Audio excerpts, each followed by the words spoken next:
5월 두 번째 지역장 동역장 계속교육에 참여하신 여러분을 주님 이름으로 환영합니다. 오늘 성경 본문은 신명기 20장 1절에서 9절 말씀입니다. 우리 성경 말씀 함께 봉독하도록 하겠습니다. 내가 나가서 적군과 싸우려 할 때 말과 병거와 백성이 너보다 많음을 볼지라도 그들을 두려워하지 말라. 애굽 땅에서 너를 인도하여 내신 내 하나님 여호와께서 너와 함께 하시느니라. 너희가 싸울 곳에 가까이 가면 제사장은 백성에게 나아가서 고하여 그들에게 말하여 이르기를 이스라엘아 들으라. 너희가 오늘 너희의 대적과 싸우려고 나왔으니 마음에 겁내지 말며 두려워하지 말며 떨지 말며 그들로 말미암아 놀라지 말라. 너희 하나님 여호와는 너희와 함께 행하시며 너희를 위하여 너희 적군과 싸우시고 구원하실 것이라 할 것이며 책임자들은 백성에게 말하여 이르기를 새 집을 건축하고 낙성식을 행하지 못한 자가 있느냐. 그는 집으로 돌아갈지니 전사하면 타인이 낙성식을 행할까 하노라. 포도원을 만들고 그 과실을 먹지 못한 자가 있느냐. 그는 집으로 돌아갈지니 전사하면 타인이 그 과실을 먹을까 하노라. 여자와 약혼하고 그와 결혼하지 못한 자가 있느냐. 그는 집으로 돌아갈지니 전사하면 타인이 그를 데려갈까 하노라 하고 책임자들은 또 백성에게 말하여 이르기를 두려워서 마음이 허약한 자가 있느냐. 그는 집으로 돌아갈지니 그의 형제들의 마음도 그의 마음과 같이 낙심될까 하노라 하고 백성에게 이르기를 마친 후에 군대의 지휘관을 세워 무리를 거느리게 할지니라. 아멘. 라인 하르트 본케라는 목사님은 수십 년간 전 세계 1억 개의 영혼에게 예수님을 전한 복음 사역자입니다. 1973년 34살이던 본케 목사님은 남아프리카 공화국 킴벌리에 설교하러 갔습니다. 설교 후에 참석자 중에 젊은이가 한 명도 없는 것이 궁금해서 물었더니 한 사람이 그를 큰 건물 앞으로 인도했습니다. 화려한 네온 사인이 빛나는 나이트클럽이었습니다. 성령님께서 본케 목사님에게 안으로 들어가라, 내가 모르는 것을 보이리라, 이 마음을 주신 것입니다. 본케 목사님께서 그들을 위해 통곡하는 마음과 그들에게 말씀을 전하라는 성령의 음성이 북받친 것입니다. 본케 목사님은 사장을 찾아가 간곡히 요청해서 사람이 모이는 토요일 자정 5분의 스피치를 허락받았습니다. 토요일 밤에 약속받은 시각에 음악이 멈췄고 본케 목사님이 설교를 시작하니까 성령님께서 임하셔서 바닥에 앉은 젊은이들이 흐느끼기 시작했습니다. 예수 그리스도를 구주로 영접하실 분, 오늘 죄사함을 받고 당신의 삶에 대한 하나님의 계획을 받아들이실 분 손 드십시오. 본케 목사님은 영접 기도를 드렸고 허락된 5분이 지나서 클럽을 나왔습니다. 1년 후에 설교하러 킴벌리에 다시 방문했을 때 그 나이트클럽 건물 전면에는 네온사인 대신 거대한 흰색 십자가가 달려 있었습니다. 문을 열고 들어가서 젊은이들이 달려와 포옹하며 그에게 악수를 전했습니다. 목사님 저를 기억하십니까? 목사님이 오셨던 그날 밤에 제가 디스크 자키였습니다. 목사님 저는 그때 조명 담당이었습니다 라고 이야기했습니다. 그날 설교 이후에 나이트클럽은 파산되고 교회가 세워진 것입니다. 여러분도 혹시 사시면서 성령님의 인도에 순종함으로 변화를 경험한 적이 혹시 있으십니까? 두렵고 힘들고 어려웠는데 성령님께서 감동해 주셔서 그 순간을 하나님의 지혜와 능력으로 극복하셨던 순간들이 있으십니까? 그런 부분들을 또 동역 모임을 하시면서 우리 함께 나누시길 바라겠습니다. 오늘 말씀의 배경은 이렇습니다. 신명기 20장은 이스라엘이 가나안 정복 전쟁을 수행할 때 지녀야 되는 그런 마음가짐과 지켜야 되는 몇 가지 원칙을 교훈하고 있습니다. 가나안 민족들과의 전쟁은 일반적인 전쟁이 아닌 성전, 즉 거룩한 전쟁이었습니다. 이방 민족들이 정복 전쟁을 벌이는 목적은 대개 영토 확장이나 세력 확장, 부의 축적입니다. 그러나 이스라엘이 행하는 가나안 정복 전쟁은 하나님의 공의를 수행하는 전쟁이죠. 하나님의 주권적인 명령을 행하는 전쟁이기 때문에 무엇보다도 하나님이 함께 하신다는 그런 믿음이 중요했습니다. 약속의 땅을 정복하는 이 전쟁은 크게 두 가지 목적으로 치러졌습니다. 첫 번째, 구원의 측면에서 하나님이 언약 백성에게 은혜를 베푸시며 아브라함과의 약속을 성취하시는 것이죠. 두 번째로는 심판의 측면에서 가나안 민족들의 죄악이 관영했기 때문에 이것을 진멸, 즉 히브리어로 헤렘이라고 합니다. 진멸해서 하나님의 공의의 심판을 철저히 행하는 그런 의미가 있습니다. 그렇기 때문에 이스라엘의 영토 확장은 하나님의 의로운 심판을 대행하는 과정이자 가나안 민족들의 죄악에 대한 보응으로 보아야 하는 것입니다. 지역장, 동역장 여러분이 동역 모임을 인도하실 때 여기까지 이렇게 배경 설명을 잘 해주시기 바랍니다. 이제 말씀 나누기로 들어가도록 하겠습니다. 첫 번째, 관찰과 묵상의 질문인데요.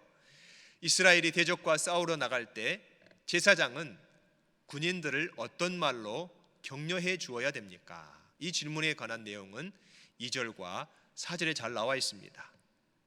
제사장이 그들 마음에 겁내지 마라, 두려워하지 말라, 떨지 말고 놀라지 말라고 격려해야 합니다. 그리고 전쟁터에서 하나님이 그들과 함께 행하셔서 그들을 위해서 적군과 싸우시고 구원할 것이라고 격려해야 된다는 것입니다. 먼저 마음이 약해지지 말고 두려워하지 말라고 격려하는 이유는 당시 가나안 민족들과 비교할 때 이스라엘은 눈에 보이는 전력이 열세했기 때문에 그렇습니다. 당시에 가나안에는 신무기인 철병거와 싸움에 강한 군인들이 있었는데 이것은 이스라엘에게 대단히 위협적이었습니다. 그래서 하나님은 제사장을 통해서 미리 대적으로 인해서 흔들리지 말고 허둥대지 말고 두려워하지 말고 떨지 말라고 먼저 명하십니다. 이스라엘이 마음을 굳게 지키면 출애굽 당시에 애굽의 수많은 전차를 수몰시킨 하나님의 능력을 떠올리게 될 것입니다. 적의 전차는 두려움의 대상이 아니라 도리어 하나님이 주신 승리의 소재가 될 것입니다. 또한 제사장은 하나님이 전장에서 함께 싸워주시고 이스라엘에게 승리를 안겨주실 분임을 기억나게 하는 사람입니다. 즉 임마누엘 하나님을 기억하도록 격려해 주는 분입니다. 하나님은 전쟁을 하라고 전쟁을 명하기만 하시는 분이 아니라 친히 자기 백성을 위해서 대적과 싸워주시는 분이십니다. 하나님이 함께 싸우시는 분임을 기억한다면 아무리 강력한 군사력을 갖고 있는 대적을 만날지라도 두렵지 않은 것이지요. 그래서 이 부분을 적용하시고 함께 나누시기 바랍니다. 혹시 여러분은 너무나 작고 또 앞에 놓인 일은 너무나 크게 느껴져서 두려웠던 적이 있습니까? 두려울 때 우리가 기억할 하나님의 말씀 무엇입니까? 이 부분을 동역원들과 나누시기 바랍니다. 오늘날 성도님들은 영적인 군사로 부르심을 받은 하나님의 군대입니다. 하나님의 군사는 하나님이 원하시는 대로 생각하고 결정하는 사람입니다. 하나님은 오늘 1절 말씀에 이렇게 말씀하셨습니다. 내가 나가서 적군과 싸우려 할 때에 말과 병거와 백성이 너보다 많음을 볼지라도 그들을 두려워하지 말라. 애굽 땅에서 너를 인도하여 내신 내 하나님 여호와께서 너와 함께 하시느니라 라고 말씀하셨습니다. 하나님이 아닌 상대적 기준으로 세상을 바라보면 내가 위축될 수 있습니다. 영적 우세가 승리를 판가름하는 것 같아 보입니다. 그러나 보이지 않지만 우리와 함께 하시며 싸우시는 하나님을 의지할 때 보이는 것을 뛰어넘어 우리가 승리할 수 있습니다. 구약 성경에 보면 아람 왕이 엘리사를 잡으려고 군대를 보내서 도단 성읍을 에워쌌습니다. 그때 엘리사는 두려워서 벌벌 떨고 있는 그의 사환의 눈을 열어서 보게 해달라고 하나님께 기도했습니다. 사환은 불말과 불병거가 산에 가득해서 그들을 보호하고 있음을 목격했습니다. 이것이 열왕기하 6장 14절에서 17절까지 나오는 말씀의 내용입니다. 이처럼 믿음의 눈이 열려서 우리를 보호하시는 하나님의 군대를 보게 된다면 어떤 대적 앞에서도 우리가 담대할 수 있습니다. 우리는 영적 전쟁이 보이지 않는 것과의 싸움을 늘 기억해야 합니다. 그렇기 때문에 보이는 대로가 아니라 하나님이 생각하시는 대로 생각하고 결정하는 것이 영적 전쟁에서 승리를 거둘 수 있는 비결인 것입니다. 오늘 관찰과 묵상의 두 번째 질문은 다음과 같습니다. 전쟁터에 나가기 전에 책임자들이 점검하고 집으로 돌려보내야 하는 사람들은 누구입니까? 그 내용은 5절에서 8절까지 나오게 되죠.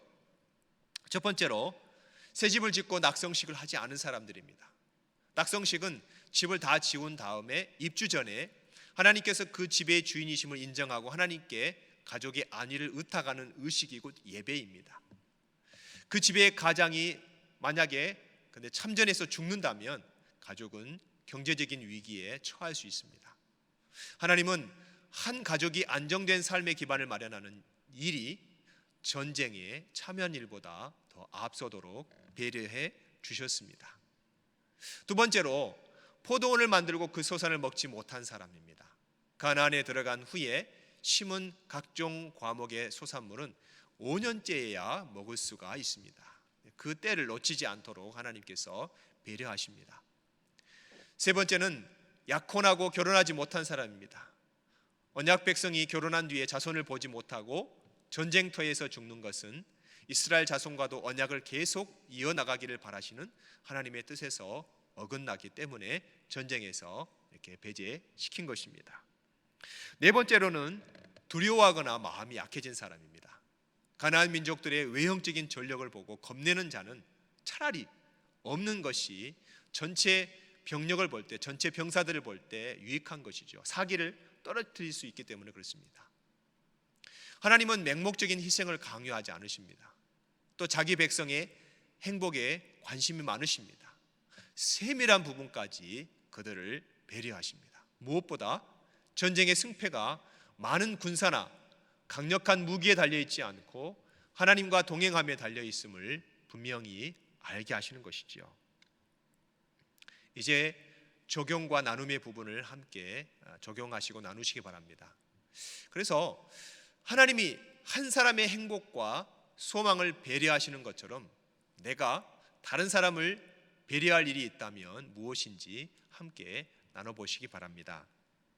믿음은 하나님의 약속을 통해 세상을 바라보는 것입니다. 믿음이라는 것은 보이지 않는 것을 보는 것처럼 여기는 것이죠.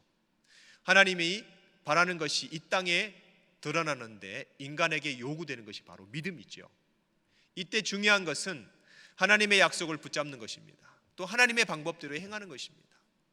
하나님은 언약 백성에게 전쟁의 승리를 약속하셨습니다. 믿음의 선한 싸움을 싸우는 성도는 승리를 주실 하나님을 기대하면서 하나님 방법대로 행하면 되는 것입니다. 하나님이 원하시는 방법은 거시적인 일을 진행하면서도 동역자들의 미시적이고 개인적인 작은 소망까지 배려하시는 것입니다. 전쟁 승패의 부담은 하나님이 친히 맡으십니다. 그렇기 때문에 내가 먼저 상대방에게 사랑과 배려로 행하게 되면 하나님은 놀라운 승리를 경험하게 하십니다. 하나님은 그분의 방법을 신뢰하고 그대로 실천하는 사람을 통해서 그분의 일을 이루십니다. 이제 말씀을 다지는 시간입니다. 우리 삶에서 벌어지는 모든 영적인 전쟁은 하나님의 주권 아래에서 일어나는 것입니다. 전쟁의 승리가 우수한 병기나 잘 훈련된 병사들에 달려있는 듯 하지만 실제로 승리는 믿음의 눈을 들어서 창조자여 주권자이신 하나님을 바라보고 의지하는 사람에게 돌아가는 것입니다. 사사시대의 기드온이 승리의 비결을 우리에게 잘 보여주고 있습니다. 그는 이길 수 없었던 것 같았던 수많은 그 미디안 군대를 오직 하나님의 명령에 순종했던 그 300명의 군사로 물리쳤습니다. 우리가 감당하는 싸움은 단순히 혈과 육을 상대하는 것이 아닙니다. 하나님과 굳건히 동행하며 그분 말씀에 온전히 순종하는 사람에게 승리는 이미 주어진 것입니다. 사랑하는 동역장님, 그래서 동역장님들께서 오늘 이 나눈 말씀이 기도로 마무리될 수 있도록 인도해 주시기 바랍니다.